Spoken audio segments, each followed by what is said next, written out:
I am joined by my friend Nicole Umana dos Santos, who also happens to be the ASHA Continuing Education Administrator for TASL. And TASL is the organization that provides ASHA CEUs for some of the episodes on this podcast. Nicole is an SLPA with a thriving side business called Creative Collaborations. And we've been working together for what, almost over 2 years now, right? Maybe Yeah, 3 at years. least. Yeah, 3 years, I guess. Yeah. That's crazy. So Nicole has been on the podcast before talking about, starting a side hustle. So we're going to do more of a deep dive today into a resource that she's created for some of her clients, which is a business plan. And she was gracious enough to donate it as a resource for SLP Creative Con. And just to give you a little more background, Nicole is a graphic designer, a social media manager, a marketing strategist. Basically, she does everything for other SLP and non-SLP related businesses. And she is here to share her tips for creating a business plan today. So Nicole, I'm so glad to have you back on. I get to see you lots of times throughout the week, but I'm so glad to introduce you to the Speechy Side Up audience and talk about this amazing resource that you created.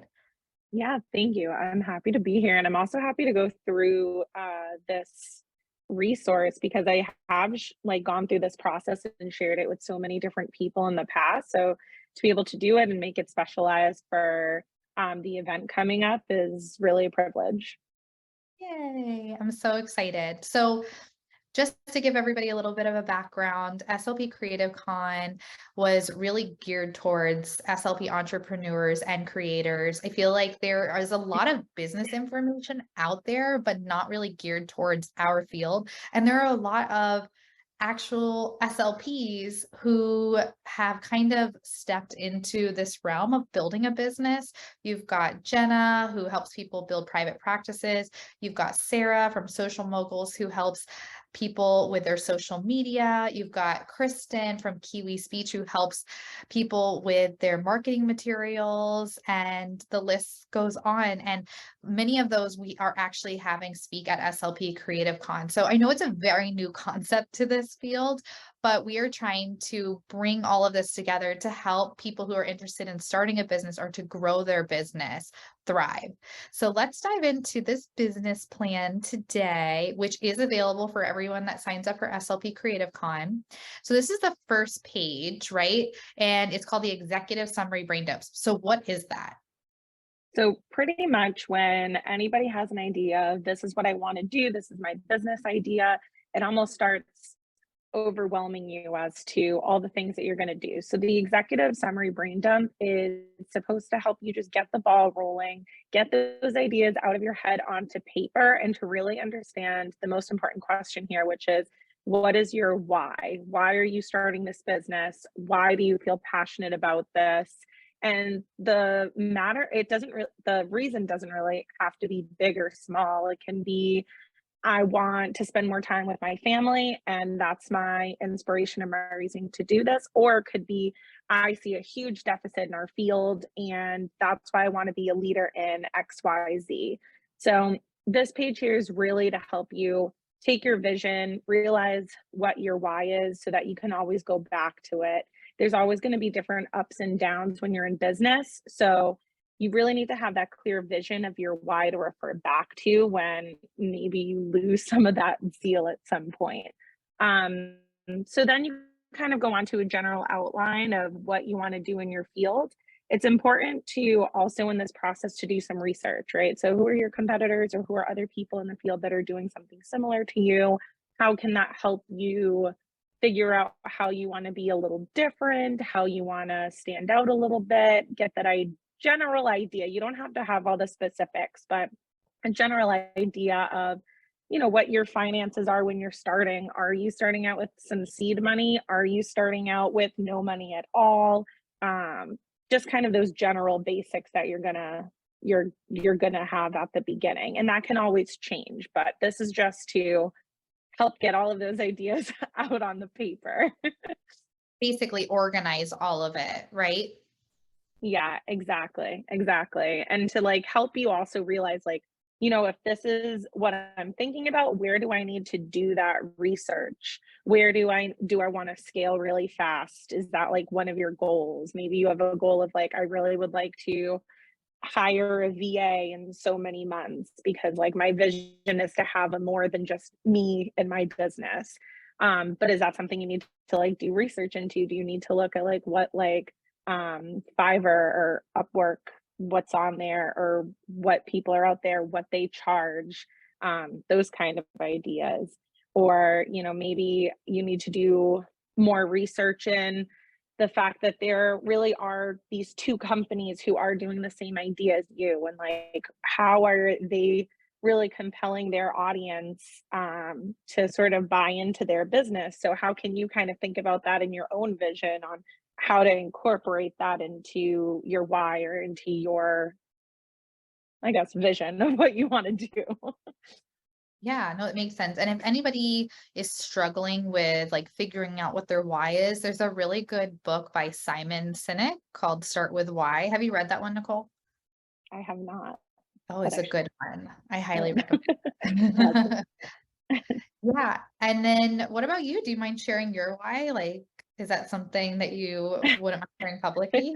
Publicly? Yeah, my why definitely changed a lot. So when I first started out, my why was I wanted to have an online business so that I could move out of the country. But that was pre-pandemic. So during COVID, my plan really did my why change. I no longer was doing this to move. It was more so to feel a little more financially stable. I wanted to feel, as an SLPA, there are a lot of different opportunities, but there's also more limited opportunities that I've found than SLPs deal with. So I wanted to feel free up some of that financial responsibility, I guess, to feel like I have more control over what I'm doing. And that's pretty much the why of what's kept me over the past 2.5 years.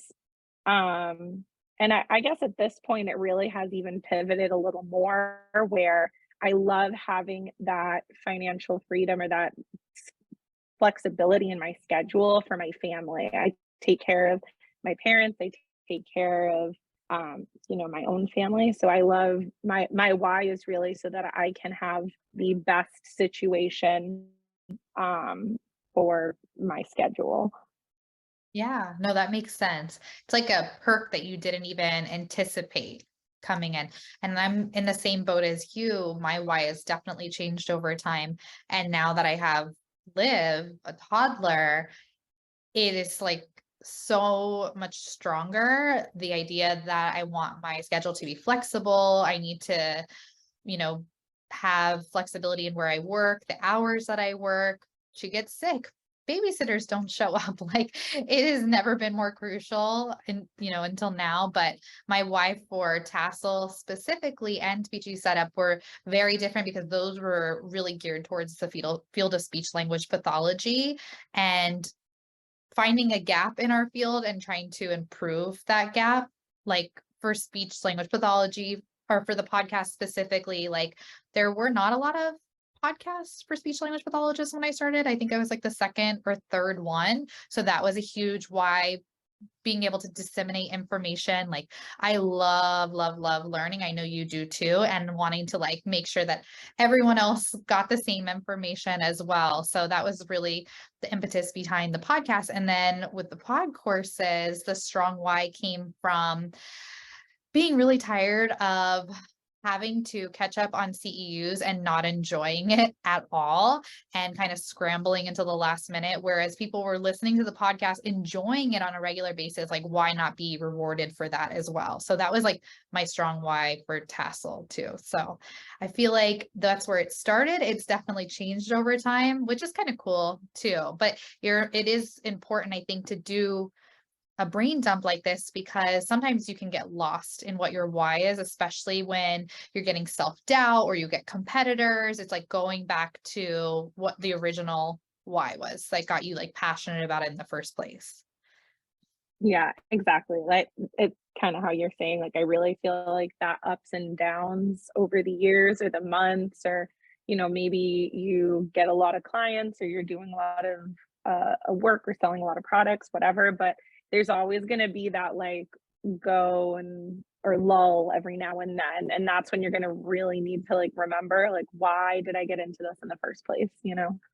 Yeah, absolutely. So I'm sure people have heard of developing a mission statement for a business.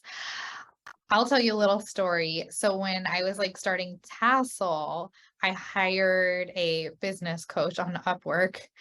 They weren't very helpful at all. I have a much better one now, but they were not that great. And some of the things that we did was like writing a mission statement and like creating, I don't know, we created like some type of thing to accompany that, but I can't remember. Maybe it was a business plan. Yeah, I think it was a business plan and the mission statement. And it just didn't feel natural, like at all. So I'm curious, like, what are your tips for developing like a good mission statement? Yeah, so I've done different kind of working sessions with people across different fields. And when it comes to the mission statement, I feel like everyone way overthinks it, like Yeah, thinks it has to be this super big, important statement that encompasses so like no much. word can But be wrong. Yeah. yeah, exactly. But really the point of a mission statement is to be concise, outline your purpose, outline a goal, be clear, and be kind of just a compelling declaration of like what your company is, what it wants to do. So I guess to break down kind of how to go about it, the first thing would be to define your purpose in the shortest amount of words. Start thinking about what your business does, why it exists. Is there a problem that you're solving? Is there a need that you're addressing? Who are you addressing? If we're talking like SLP related, maybe are you speaking to parents? Are you speaking to SLPs? Are you speaking to private practices? Are you speaking in a medical profession? Narrowing that down and thinking about your niche, which a lot of people, that's common to hear about. Or, do you want to, or do you want your mission statement to, or you should want your mission statement to articulate your core purpose in a clear, concise, simple way. So on the bottom of this page, you'll see the outline your core values. And I think that's also a great place to brain start this whole idea of, what are the principles that are also going to guide your business? What values are important to you? So you can think of short words and phrases. Start with that. What's associated with your business? What do you want to be associated with you and your brand? Maybe it's honesty or innovation or sustainability, customer service, teamwork, whatever it might be. And then prioritize those different ideas, like create a hierarchy of the closest ones that you want to be important to your brand to the furthest ones away that maybe you can incorporate them somewhere else. Maybe it doesn't need to be in that mission statement. Um, so essentially, what values are essential for you to have success? Once you've identified those core values, you can be specific by what they mean to you or how they'll be demonstrated in your business practice. So if one of your core values, let's say, is sustainability, maybe you'll define what that means for your business, like reducing waste or using eco-friendly products, not SLP related, but an example that comes to mind. And then you'll see over on the left side, you can also have a section to define your goals. So what are your goals for the long term? What do you want to, where do you envision yourself in 6 months time, a year's time? How is your business going to give some kind of impact to a person, a community, yourself, etc.?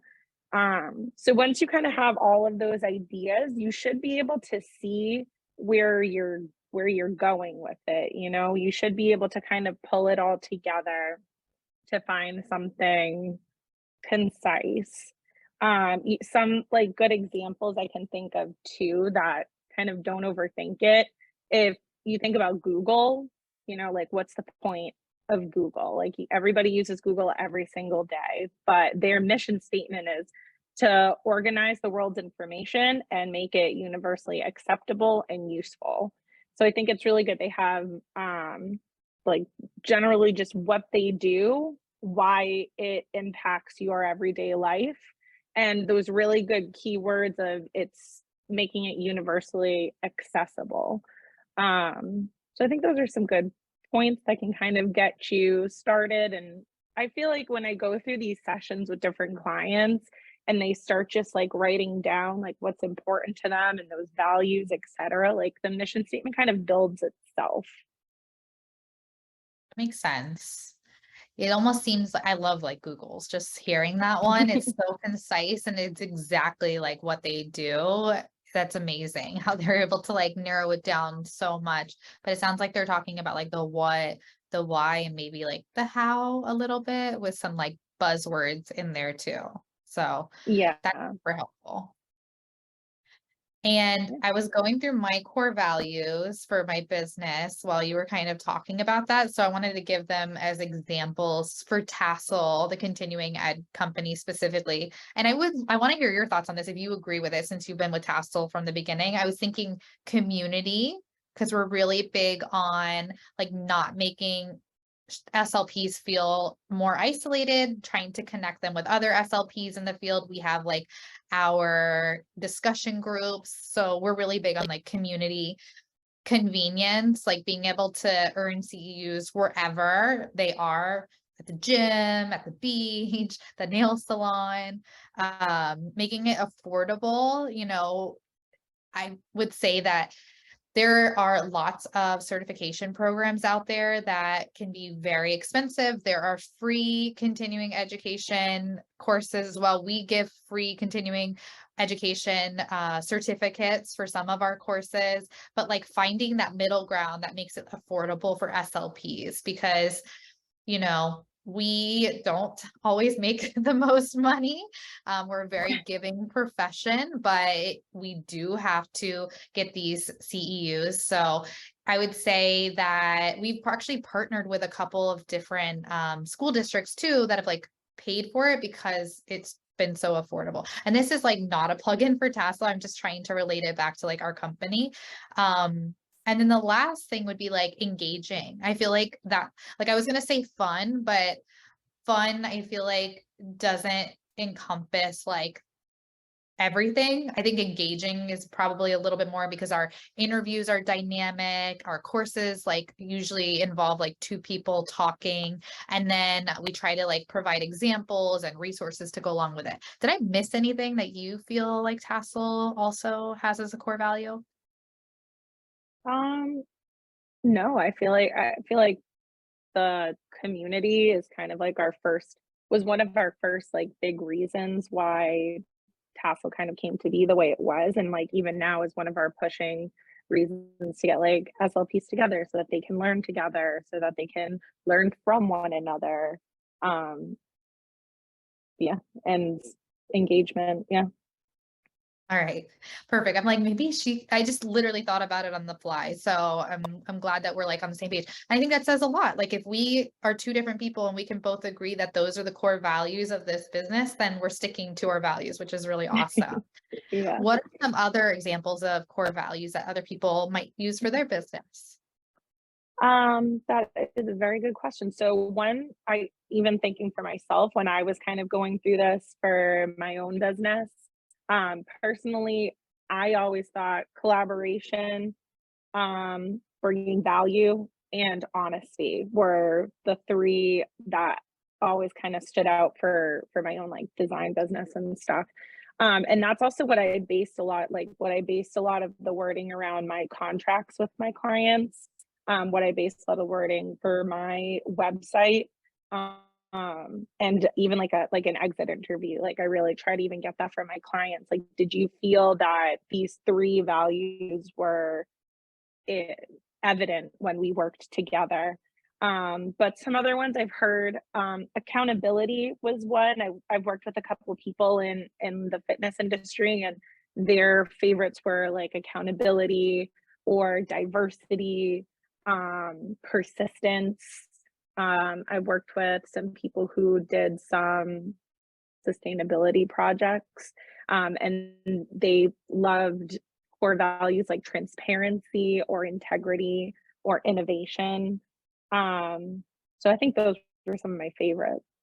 Yeah, those are all really great examples. I'm glad you shared them to kind of give people something to think about for their own businesses and see what resonates with them. So we actually have a resource that is free. You don't even have to sign up for SLP Creative Con on how to write SMART goals for businesses, right? And I think, how can they get that? It was in one of our newsletters. Is there another way? Maybe there's a link on the social media page. If not, we'll go put that after this, because I was just thinking like, how can they go get those freebies? But we have a like SMART goals planner that people can download and use to create goals. But you have some pretty like big timelines here, from 6 months all the way up to 10 years. Why is it important to like think out that far? I think it's important to think about where you want to go and really think about where you see that. And even in that long term goal, one, I think gives you motivation, but two, it's also really awesome when you get to one of those goals and you look back like, wow, that's where I wanted to be. And these goals can change. Like, this doesn't, whatever you put on this page when you're first starting out doesn't have to be where you are in 5 years, in 10 years, whatever that is. But it is really awesome to look back and say, hey, a year ago, I wanted whatever your goal is. Maybe it's a financial goal, maybe it's a marketing goal, whatever it is. But to look back at that and say, whoa, I actually did that. Or, I was close to it and I went this other way, and look at where I am now. So it's kind of great to always have a point of reference, even if you deviate from that vision. And these goals, which we just talked about, they should always be the SMART goals, because that's always going to make those inches towards success feel more significant. If you give a broad goal, like in a year, I'll feel better about my business. When you get to that year, maybe you do, maybe you don't. But if you lay out those, specific and measurable goals, it's going to give you that extra little push, that extra little pick me up, when you get there. And it's also going to establish some accountability too. So maybe you assign some responsibility to achieving one of these goals to yourself, or maybe even your team. Your team's also going to feel that same uplift when you look back at that and look at what you've done, and see the progress, even if it's small. Seeing that progress is going to keep your mindset and your team's mindset positive to like move forward, and also allow yourself to like celebrate success. Like, you want to have those reminders to celebrate the little things that you've done, because it's gonna keep you going, or you're gonna remember those things when there's a lull in the business, or you are going through a little bit of a tough time and you don't really know if you want to keep doing this. Yeah, that makes a lot of sense. Yeah, I love how we've been working together like from the beginning of Tassel at least, and just seeing us hit those milestones and like celebrating them has been really fun. And like you said, you can't always predict where you're going to be at in 5 years, 10 years, but I would say like most people have a pretty good idea. Like if they're really passionate about something and they have a very strong why, when they write out what they want in like 5, 10 years, and then you kind of look back on it, you're like, wow, I accomplished that goal. Oh, I got that one too. Like it's super cool. It's not always within the time frame that you designate. I feel like that's like the biggest caveat, but like you do end up doing those goals if you really, really wanted to do them from the beginning and you're persistent. I don't know. Mhm. Like, do you find that the same is for you? I remember writing in my journal, like, do this, become a continuing education provider, like start a podcast. And it's been cool to like kind of check those off along the way. Yeah, yeah, I love doing those, or even like you cheer for my personal enjoyment, I'll do like a vision board. And when Yeah. you look back at your vision board and you think, whoa, I actually did that, or I like traveled to that place, or I did that course or whatever, it gives you like like that sense of pride. And it's going to be the same thing in your business. Like you want to feel that sense of pride over what you're doing. Absolutely. Yeah, that totally makes sense. So, what are the 4 P's of marketing? Yeah. So I don't think I've heard this before, or maybe I have. I probably heard it, but like didn't actually like see it in my mind. So it's nice to have it like written out here. yeah, it's nice to see it kind of like in a graph, because I feel like when you think of marketing, it's also something that so many people are trying to sell to you. So many people are trying to tell you like their strategies. It's just kind of a mind game between like who do I listen to? Where do Communication I fog. go?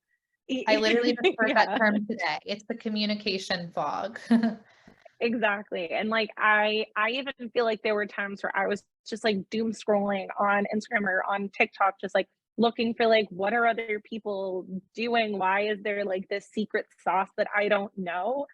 But when you take a step back from all of the crazy like different things that are out there, you just need to remember to go back to the basics.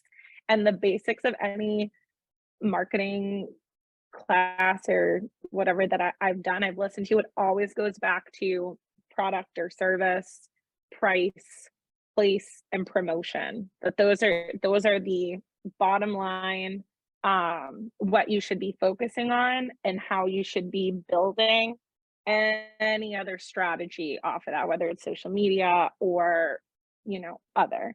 Um, so to kind of break those down, so the product or service obviously refers to like what you are offering. So think about how it meets the needs of your clients or customers, and who those clients or customers are. So this will include things like identifying, the features, the benefits, the pain points, some of your design or branding, and if you have like a product-based business, then like packaging and those things, if that applies. Your second will be price. So this is going to refer to the price that the customer or client pays for the product or service. So that's something that you set, and you want to make sure that you're setting your price at a level that's competitive, profitable, and is going to reflect back to the values of your product, or like the service that you're giving to that customer.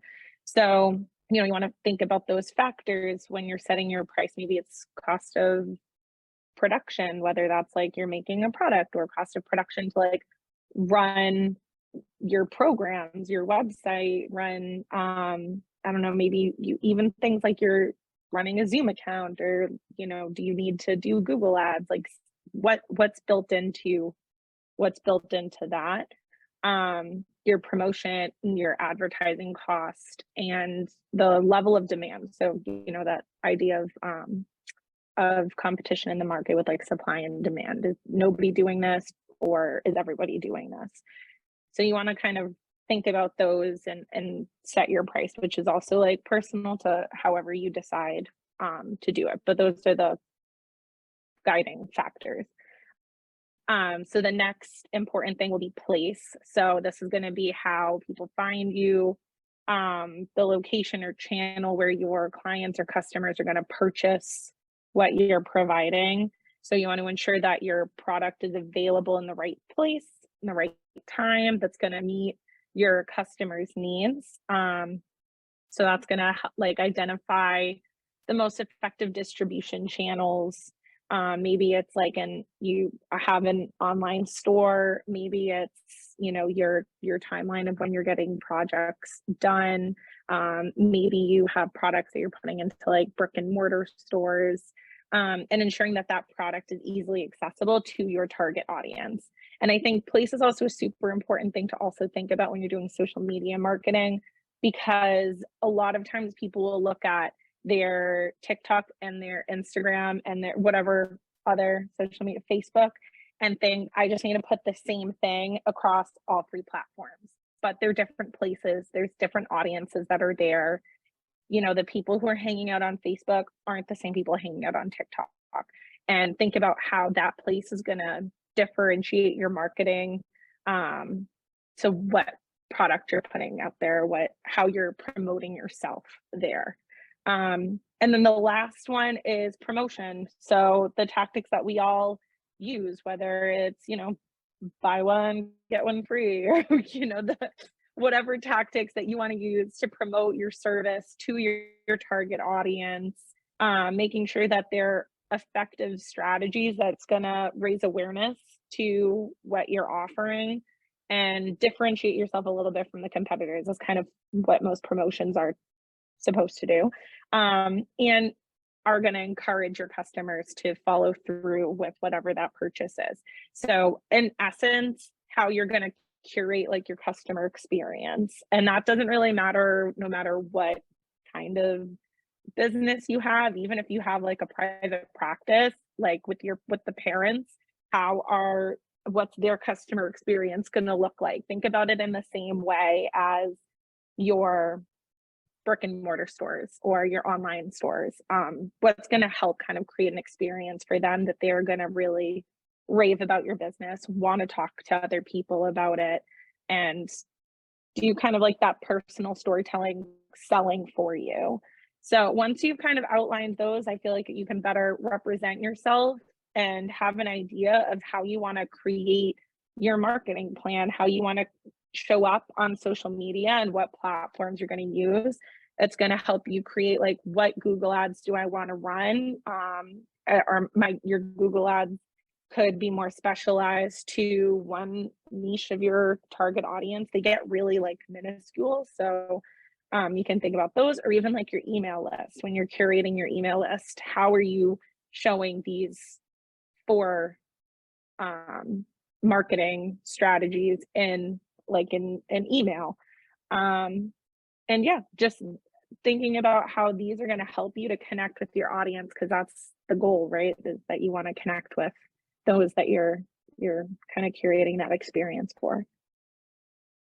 Yeah, no, this is awesome and super helpful. I love that you have like these questions to get people thinking about each of these different areas. So, and then you have your go-to resource list here, which is awesome. That's also another freebie, like the SMART Goals Planner that we have. But this has been awesome, Nicole. And I know that you have definitely implemented this a lot in our relationship over the years. So I am so grateful for you. I'm so grateful to have you back on. And this is such an amazing resource for people who want to start a business. And again, this is available to everyone that signs up for SLP Creative Con. So if you are thinking about starting a business, then definitely join us. The live event is on the 18th, but you can start watching the playback videos on March 22nd. Nicole, anything else you want to share before we wrap up today? Yeah, I think that's all as far as what we have in this packet here, but I definitely encourage all of you to join SLP Creative Con. We're going to obviously be talking more about this topic. We'll kind of go more into questions that people have in the discussion groups, and in the digital exhibit hall that we have, you can sign up for a 1-hour consultation call with me, and we can go through this entire business plan and brainstorm together what you're looking for to have a clearer vision. Amazing. Oh my gosh, such good value. Thank you so much, Nicole.